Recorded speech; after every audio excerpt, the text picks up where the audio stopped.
بسم اللہ الرحمن الرحیم نحمدہ و نصلی علی رسولہ الکریم اما بعد. I am Muslim. میں مسلمان ہوں. اچھی طرح سے سمجھیے اس بات کو. ایک مسلمان کیا کیا کر سکتا ہے اور اس کو کیا کیا کرنا چاہیے. اچھی طرح سے سمجھیے اس بات کو. اللہ رب العزت نے جب حضرت آدم علیہ السلام کو بنائے تھے تو فرشتوں سے فرمایا کہ میں ایک مٹی سے انسان بنانے والا ہوں. فرشتوں نے فرمایا یا اللہ وہ تو تیری نافرمانی کریں گے. اللہ تعالیٰ نے فرمایا جو میں جانتا ہوں وہ تم نہیں جانتے. اچھی طرح سے سمجھیے اس بات کو. ارادہ اور اختیار یہ دو طاقتیں ایسی ہیں جو اللہ تعالیٰ نے ہم انسانوں کو دی ہے، فرشتوں کو نہیں دی. فرشتے حکم ربی کے پابند ہوتے ہیں، وہ جو چاہے وہ نہیں کر سکتے.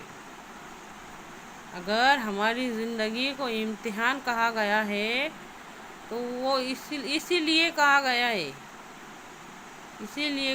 ہے کہ ہمارے اندر اللہ تعالیٰ نے وہ پاور ڈالی کہ ارادہ بھی بنا سکتے اور اس پر عمل بھی کر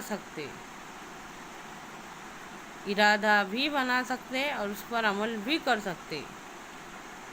ابھی چاہے فجر کی نماز پڑھو نہیں پڑھو فوراً سزا یہاں نہیں ملے گی. نیکی کرنی ہے نیکی کرو، برائی کرنی ہے برائی کرو، اس کے اوپر تم کو فوراً سزا دنیا میں نہیں ملے گی. یہ ارادے اور اختیار کے اوپر ہے.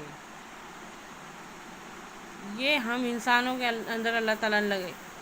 اور قرآن پاک اور حدیث ہم کو ہدایت کے لیے بھیجے گئے کہ تمہارے واسطے بھلائی اسی میں ہے، تم یہ راستہ چنو. اہدنا الصراط المستقیم. اللہ تعالیٰ سے جب ہم کہتے نا ہم کو سیدھے راستے پر چلا تو اللہ تعالیٰ نے ہم کو قرآن پاک میں سیدھے راستے کی سمجھ دی ہے، حدیثوں میں سیدھے راستے کی سمجھ دی ہے.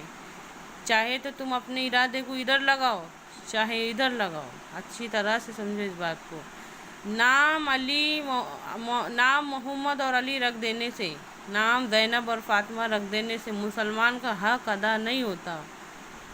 آئی ایم مسلم کا کیا مطلب ہے؟ جس نے بھی کہا کہ میں مسلمان ہوں اس کے کہنے کا مطلب یہ ہو گیا کہ میں پابند ہوں. جس نے بھی کہا کہ میں مسلمان ہوں، اشہد اللہ الہ الا اللہ، تو سمجھو اس نے یہ کہہ دیا کہ میں پابند ہوں. ہم پابند ہیں، اللہ کے حکموں کے پابند ہیں، نبی کریم صلی اللہ علیہ وسلم کی تعلیمات پر چلنے کے پابند ہیں. آئی ایم مسلم کا مطلب یہ ہے. آج دنیا میں کروڑوں سے کئی زیادہ مسلمان موجود ہیں. آئی ایم مسلم ہر کسی کے پیشانی پہ بورڈ لگے رہا ہے آئی ایم مسلم کا. اس کا مطلب کیا ہے اچھی طرح سے سمجھو. ہم پابند ہیں.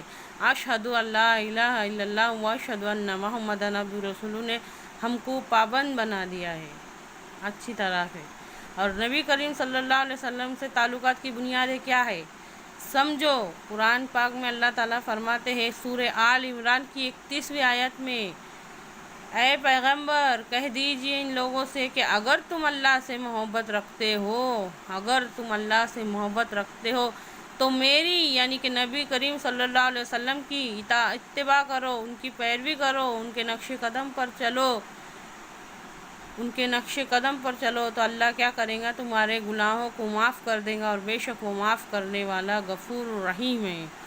آئی ایم مسلم کے مطلب کو سمجھو. اتنا آسان نہیں ہے. میں مسلمان ہوں. جس نے بھی کہا میں مسلمان ہوں وہ پابند ہے.